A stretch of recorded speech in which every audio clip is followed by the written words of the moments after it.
অবশেষে বিন্দার আসল রূপটা বিহুর সামনে তুলে ধরে বিহুকে রাঙার কথা রাজি করিয়ে নিল রাঙা। হ্যাঁ বন্ধুরা, এমনটাই দেখা যাবে। তাই সম্পূর্ণ জানতে ভিডিওটিতে লাইক দেওয়া, চ্যানেলটি সাবস্ক্রাইব করে দেখতে থাকুন। গল্পের শুরুতেই দেখা যাবে বুম জুমকে নিয়ে সবাই ওই বাসুরের সব রিচুয়ালস গুলো মানতে থাকে। ঠিক তখনই রাঙা সেখানে আসে। আর প্রমিতা বলে, রাঙারে, দেখেছিস এত বছরে বুম আর জুমও বড় হয়ে গেছে। তারপরেই রাঙা বলে, বিহু কোথায়? তখন প্রমিতা বলে, বিহু ওই যে বিন্দা বিহুকে নিয়ে ঘরের মধ্যে কি যে কুচুর কুচুর করছে এত বছর ধরে, এগুলোই তো করে আসছে রাঙা। মেয়েটার মাথায় যে কি ঢুকাচ্ছে সেটাই বুঝতে পারছি না।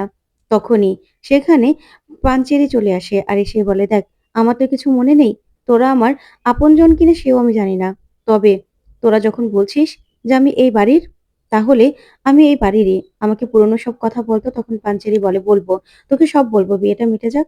তখন প্রমিতা বলে, জানিস রাঙা, তোকে না অনেক কথা বলার আছে। ওই বিন্দা কে কি করছে না করছে। তখনই রাঙা বলে, আমি জানি রে, আসলে তোরা তো বলছিস যে আমি রাঙামতি তীরন্দাজ, আর তোদের সঙ্গে না অদ্ভুত একটা টান ফিল করি আমি। এই বাড়ির মধ্যে কিছু একটা আছে যেটা আমি খুঁজে বের করব। আমাকে আমার পুরনো কথাগুলো মনে করতেই হবে। তারপরে প্রমিতা এই কথাগুলো শুনে খুশি হয়ে যাওয়ার বলে, রাঙা, তোর কথাগুলো শুনে ভালো লাগছে। তুই নাকি বিন্দাকে কথা শুনিয়েছিস? আমার না একদম, তুই একদম ঠিক কাজ করেছিস। ওই বিন্দা এতদিন ধরে আমাদের উপর অনেক অত্যাচার করেছে। তখনই অঙ্কুর বলে, মা, বড় বৌদি তো বাড়িতে আছে, শুনে ফেললে সমস্যা হবে। তখন প্রমিতা বলে, না, রাঙাকে আমি নিয়ে যাব, সব কথা বলবো। তখন রাঙাকে নিয়ে চলে গেলে সার্থকী আসে আর সে বলে, অঙ্কুর, মা কোথায় গেল রাঙাকে নিয়ে? নিশ্চয়ই আবার আগের কথা মনে করানোর জন্য, তাই তো? বড্ড বাড়াবাড়ি করছে। তখন পাঞ্চেরি বলে, মেজদা ভাই, তুই বুঝতে পারছিস না? ও, তুই তো আবার বড় বৌদির কাছে ধরা আছিস, তাই না? ওই কেসের জন্য। সেই জন্যই তো এই কথাগুলো বলছিস। তখন সার্থকী বলে, দেখ, বড় বৌদি এতদিন ধরে এই বাড়ির মাথা। আমরা তো তার সঙ্গে থেকে অভ্যস্ত হয়ে গেছি, তাই না? বড় বৌদির পাওয়ার সম্পর্কে তো তোরা জানিস। ওই যে শঙ্কর, শঙ্করের সঙ্গে বড় বৌদির খুব ভালো সম্পর্ক। শঙ্করকে যদি একবার বলে না, আমাদের এসে একদম গুলি করে ঝাঁঝরা করে দিবে। সেটা তুই ভুলে গেছিস? তখন পাঞ্চেরি বলে, শোন মেজদা, একদম বাজে কথা বলবি না। কি করেছে না করেছে সেটা তো আমিই জানি। আর তাছাড়া আমরা যে কিভাবে এই বাড়িতে আছি সেটা তো জানি। তখন সার্থকী বলে, শোন পাঞ্চেরি, মাকে না বাড়াবাড়ি করতে বারণ কর। না হলে বড় বৌদি কি করবে তার তো কোনো ঠিক নেই। ওই মেয়েটাকে নিয়ে একদম বাড়াবাড়ি করতে বারণ কর। ওইদিকে প্রমিতা রাঙার সঙ্গে কথা বলতে বলতে আসতে থাকে। এইদিকে একলব্য ঘর থেকে বেরিয়ে আসে। তখন মৌসুমী বলে, কোথায় যাচ্ছ বলো তো? তখন একলব্য বলে, কেন, তুমি আমাকে কেন আটকাচ্ছ? ওইদিকে বিয়ের হইচই হচ্ছে, সবাই আনন্দ করছে, আমি কেন ঘরে থাকবো? তখনই প্রমিতা আক্কুকে দেখে বলে, আক্কু, কি হয়েছে তোর?" তখন একলব্য বলে, দেখো না মা, আমি ঘরের মধ্যে কেন বন্দি থাকবো বলো তো? বাড়িতে বিয়ে হচ্ছে, আমাকে সবসময় মৌসুমী কেন আটকে রাখছে? কার ইনস্ট্রাকশনে আমাকে আটকে রাখছে বলো তো? আমাকে একটু বেরোতে দিচ্ছে না। তখন প্রমিতা বলে, আচ্ছা মৌসুমী, তুমি ওকে কেন আটকে রাখছো বলো তো? ওইদিকে একলব্য রাঙার দিকে তাকিয়ে থাকে, আর রাঙাও একলব্যর দিকে তাকিয়ে থাকে। তারপরে একলব্য রাঙাকে গিয়ে বলে, কি, কি দেখছো?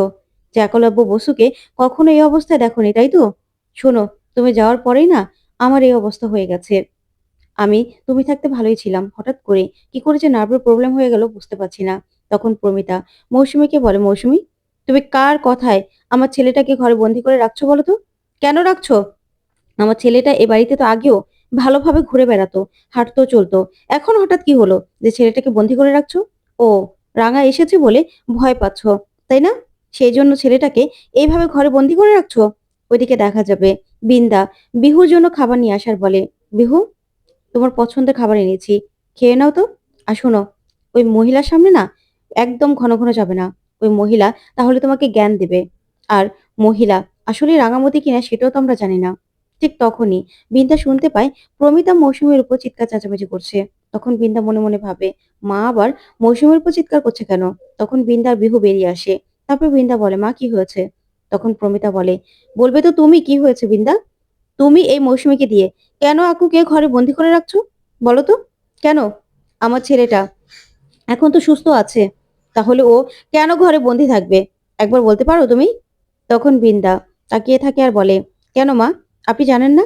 একলব্যর নার্ভের প্রবলেম হয়ে তো পুরো একদিন বিছানায় পড়ে গেছিল। তারপরে আমি তো হসপিটালে নিয়ে ওকে ভালো করেছি। আর এই যে মৌসুমী, ওর সঙ্গে কেন বিয়ে দিয়েছি আপনি কি ভুলে গেছেন নাকি?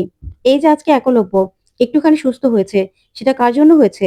মৌসুমীর জন্য। শুনুন মা, এই যে এই মেয়েটাকে যদি রাঙা ভাবেন না, ওকে তো কেউ সাজিয়ে এখানে পাঠিয়েছে। ওর মুখোশটা খুব তাড়াতাড়ি সবার সামনে খুলে যাবে। বুঝতে পেরেছেন? তাই এই রাঙাকে নিয়ে না লাফালাফি করবেন না। তখনই অঙ্কুল বলে, "বড় বৌদি প্লিজ, আমি হাত জোড় করে ক্ষমা চাইছি। আমার মেয়েটার আজকে বিদায়। তুমি এরকম করো না।" তারপরে দেখা যাবে সেখান থেকে বিন্দা চলে যায়। তারপরে অঙ্কুর প্রমিতাকে বলে, "মা, আপনি তো অন্তত সবটা জানেন। বড় বৌদির কত পাওয়ার। ওই শঙ্করকে তো চিনেন। যদি শঙ্কর সবটা জানতে পারে তাহলে কি হবে? বুঝতে পারছেন তো? আপনি প্লিজ এরকম করবেন না।" তখন রাঙা বলে, "সবটা আমি দেখে দেব। তোরা ভাবিস না।"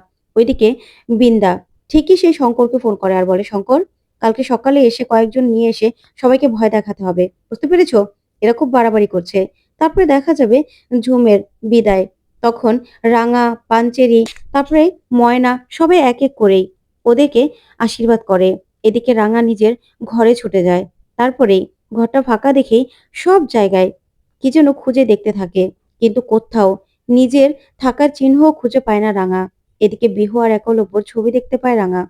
তারপরেই দেখা যাবে ঝুমের বিদায়। এদিকে ঝুম খুব কান্নাকাটি করছে। তখন রাঙা বলে, "ঝুম, কেঁদো না। একদম ভালো থেকো। জামাই, আমাদের বাড়ির মেয়েকে দেখে রেখো। ঠিক আছে?" তারপরে ঝুমের বিদায় হয়ে যায়। ওইদিকে রাঙা সম্বর্ধনা। তখন রাঙাকে আর ডক্টর অরুণাবকে সম্বর্ধনা দেওয়া হয়। তখন তো সাংবাদিকরা রাঙাকে দেখেই চিনে ফেলে আর বলে, "এই হলো রাঙামতি তীরন্দাজ। আমি তো প্রথম দেখাতে লাইভে দেখেই চিনে ফেলেছিলাম।" তারপরে অরুণাব বলে, "হ্যাঁ, রাঙামতি যেমন আপনাদের এখানে দেশের সবাইকে রক্ষা করত, জঙ্গলের পশুদের রক্ষা করত, ঠিক ওরকম ভাবে আফ্রিকাতেও কিন্তু রাঙামতি সে একই কাজ করেছে। তোরা হয়েও সে একই কাজ করেছে। ওর এখন কিছু মনে নেই ঠিক আছে। কিন্তু ও আশা করছি খুব তাড়াতাড়ি সবকিছু মনে করে ফেলবে। তারপরেই আবারও আগের রাঙামতি হওয়ার চেষ্টা করবে।" তারপরে দেখা যাবে একজন সাংবাদিক বলে, "আচ্ছা ম্যাডাম, আপনি তো খুব ভালো তীরন্দাজ ছিলেন। তা আপনার মেয়েকেও কি আপনি তীরন্দাজ বানাতে চান? আপনার তো মেয়ে আছে ১২ বছর পরে। আপনি কি করতে চান বলুন তো?" তখন রাঙা মিডিয়ার সামনে কি বলবে বুঝতে পারে না। তখন রাঙা বলে, "না, আমার মেয়েকে আমি তীরন্দাজ বানাতে চাই না।" তখনই সেই মহিলা আবার বলে, "কেন?" তখন রাঙা বলে, "দেখ, আমার মেয়েকে আমি শুটার বানাতে চাই। আমার মেয়ে খুব ভালো বন্দুক চালাতে পারে। ওর শুটও খুব ভালো, নিশানা ভালো। তাই আমি চাই ও যেটাতে কমফোর্টেবল ফিল করবে ও সেটাই করবে। আমি যেমন তীরন্দাজি করেছি, আমার মেয়ে যে তীরন্দাজি ভালো রাখতে হবে তা কিন্তু নয়।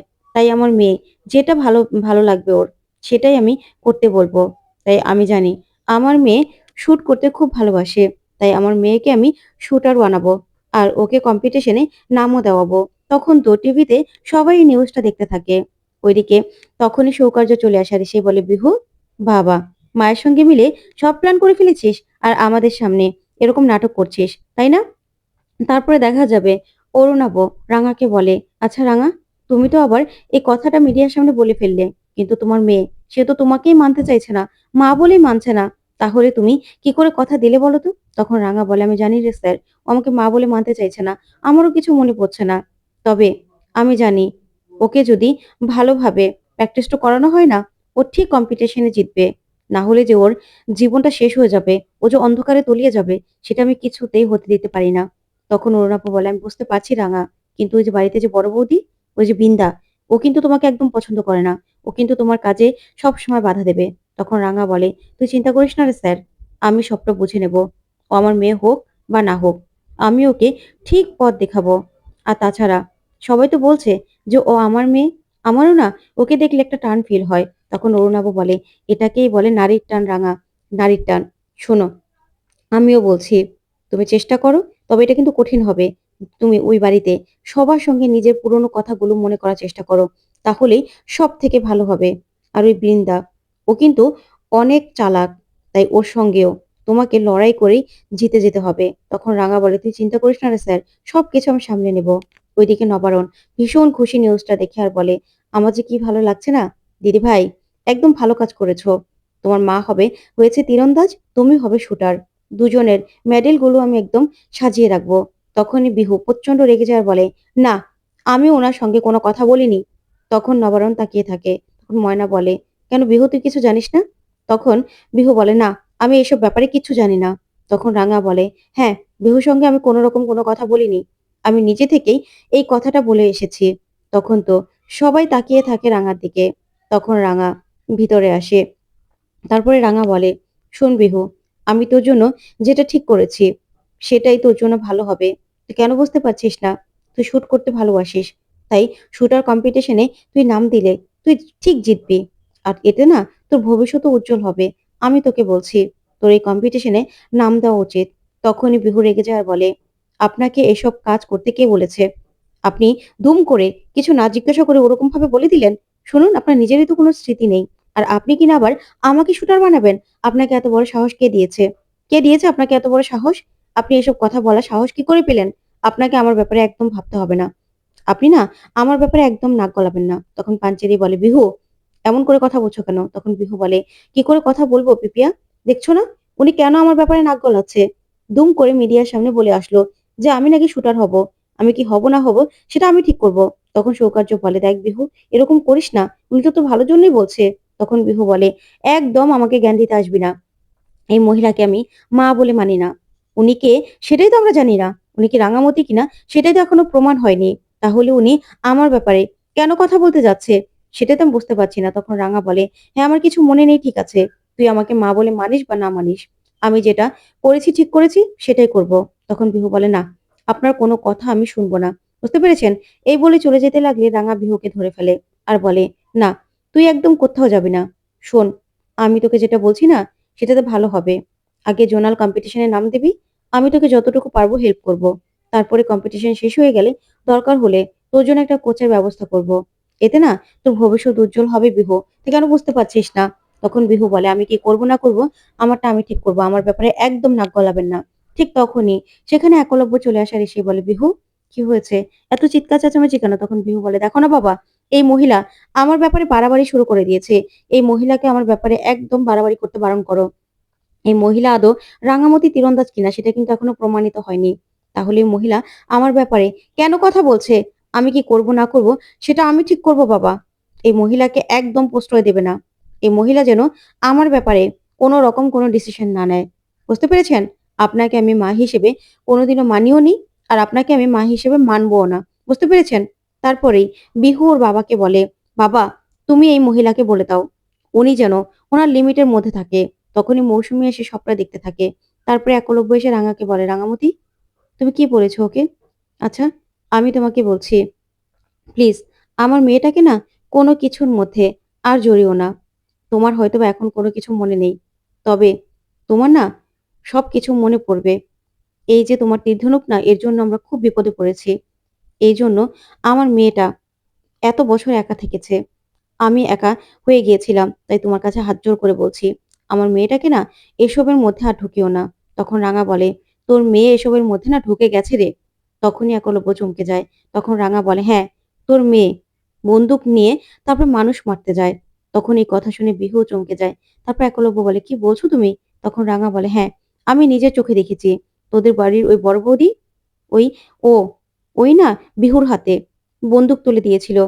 আর বিহু সে বন্দুক নিয়ে মানুষ মারতেও গিয়েছিল। আজকে যদি বিহু সত্যিই সেদিন সেই নেতাকে গুলি করত, আর সেই লোকটা যদি মারাও যেত, তাহলে কিন্তু বিহু এতক্ষণে জেলে থাকতো। সিসিটিভি ক্যামেরায় কিন্তু সবটা ধরা পড়তো।" তখন বিহু বলে, "মিথ্যে কথা বলছে, সব মিথ্যে কথা।" তখন রাঙা বলে, "লুকোনোর কিছু নেই তো। সেদিন যদি আমি তোর মেয়েকে না বাঁচাতাম না, তাহলে তোর মেয়ের না অনেক বড় সর্বনাশ হয়ে যেত। সেইজন্য বলছি, তোর মেয়েকে অন্ধকারের দিকে ঠেলে না দিয়ে না ওর জন্য যেটা ভালো হবে সেটা কর। তোর মেয়েকে বোঝা, ও কম্পিটিশনে নাম দিলে খুব ভালো হবে। ও যদি একজন শুটার হয়, সব ভালো হবে।" তখন নবারুণ বলে, "দিদি ভাই, তুমি এরকম করেছো?" তখন বিহু বলে, "মিথ্যে কথা বলছে দাদু। বিশ্বাস করো, সব মিথ্যে কথা।" তখন বোম বলে, "আচ্ছা বিহু, তুই আমাকে এটা বলতো, তোর নামে রাঙা কাকি কেন মিথ্যে কথা বলবে? তুই এমন কি করেছিস যে মিথ্যে কথা বলবে বল?" তখন ময়না বলে, "বিহু, তুই ওর বন্দুক চালাচ্ছিস নাকি? তোর মায়ের তীর ধনুকের হাত থেকে তো বেঁচেছি। এখন কিনা তোর বন্দুকের গুলি খেয়ে মরবো নাকি?" তারপরে অঙ্কুর সহ সবাই অবাক হয়ে বিহুর দিকে তাকিয়ে থাকে। তখন রাঙা বলে, "হ্যাঁ, এর আগেও না ওর সঙ্গে আমার দেখা হয়েছিল। ও এ পাড়াতেই একটা জনসভায় একটা নেতাকে গুলি করতে গিয়েছিল। সেদিনও ওকে আমি আটকে নিয়েছিলাম। কারণ সেদিনও যদি ও এরকম গুলি করে ফেলতো না, তাহলে কিন্তু ওর ভবিষ্যৎটা অন্ধকার হতো। আমি আমি সেদিন ওকে চিনতাম না, জানতাম না যে ও এই বাড়ির মেয়ে। তখনই বিহু বলে, "একদম আমার নামে বাজে কথা বলবেন না। আপনাকে মুখটা বন্ধ রাখতে বলেছি না?" তখন রাঙা বলে, "আমাকে ভয় দেখিয়ে কি হবে বিহু? কিচ্ছু হবে না। তুই আমাকে ভয় দেখিয়ে কিচ্ছু করতে পারবি না। তার থেকে আমি যেটা বলছি সেটা শোন। আমি যেটা বলছি তাতে না তোর ভবিষ্যৎ উজ্জ্বল হবে। না হলে তুই বুঝতে পারছিস না? তুই যদি একটা খারাপ কাজে লিপ্ত হয়ে যাস, খারাপ কাজে জড়িয়ে যাস, তখন কিন্তু তোকেই পুলিশ অ্যারেস্ট করবে। যে তোকে বুদ্ধি দিয়েছে সে কিন্তু অ্যারেস্টটা করবে না। বুঝতে পেরেছিস?" তখনই অঙ্কুর বলে, "বড় বৌদি সত্যিই তোর হাতে বন্দুক তুলে দিয়েছে বিহু? আর তুই গিয়েছিলি শুট করতে?" তখন বিহু বলে, "বিশ্বাস কর এই মহিলা মিথ্যে কথা বলছে।" তখন রাঙা বলে, "আমি মিথ্যে কথা বলছি না বিহু। তুই তোর ভালোটা বোঝার চেষ্টা কর। তোর যেটাতে ভালো হবে তুই সেটা কর। আমার কিছু মনে থাকুক বা না থাকুক। আমি চাই যে তোর ভবিষ্যৎটা উজ্জ্বল হোক। তুই যেহেতু শুট করতে ভালোবাসিস তাহলে তুই শুটার হ। শুধু মার্ডারার হোস না। তোর ভবিষ্যৎটা যে অন্ধকার হয়ে যাবে। যে তোকে ভবিষ্যৎটা অন্ধকার করে দিতে চাইছে তার কিন্তু নেহাতি লাভই হবে। শুধু ভবিষ্যতের তোর নষ্ট হবে বিহু। এখন আমার কথা শোন।" তখনই সৌকার্যকে রাঙা বলে, "তুমি না ওর ভালো বন্ধু। তুমি ওকে বোঝাও।" তখন বিহু বলে, "আমি কারো কথা শুনবো না।" এই বলে বিহু উপরে চলে গেলেই সৌকার্য বিহুর পিছন চলে যায়। তখন রাঙা বলে, "দেখ তোদের বাড়ির মেয়েটা, আমার মেয়ে কিনা আমার কিচ্ছু মনে নেই। তবে ওর ভবিষ্যৎটা আমি সাজিয়ে দিতে চাই। আমি চাই যে ও ওর জন্য ভালো কিছু করুক।" তখনই একলব্য চলে যেতে লাগলে রাঙা বলে, "শোন, তোকে বলছি, ও তোর মেয়ে তো, তোর কথা শুনবে। তোর এখনো সময় আছে। তোর মেয়ের জীবনটা সুন্দর করে গুছিয়ে দে। না হলে কিন্তু ও অন্যের কথায় অন্ধকারে তলিয়ে যাবে। আমি নিজে দেখেছি এবারে বড় বউ, সে কিন্তু ওর হাতে বন্দুক তুলে দিয়েছে।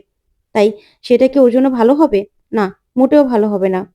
তাই এখনো বলছি, আমি যেটা বলছি সেটা কর। ওকে শুটার কম্পিটিশন এর নাম দেওয়া। ওর জন্য সেটা ভালো হবে।" তো বন্ধুরা, কেমন লাগলো আজকের আপডেট? কমেন্ট করে জানাতে ভুলবে না। ধন্যবাদ।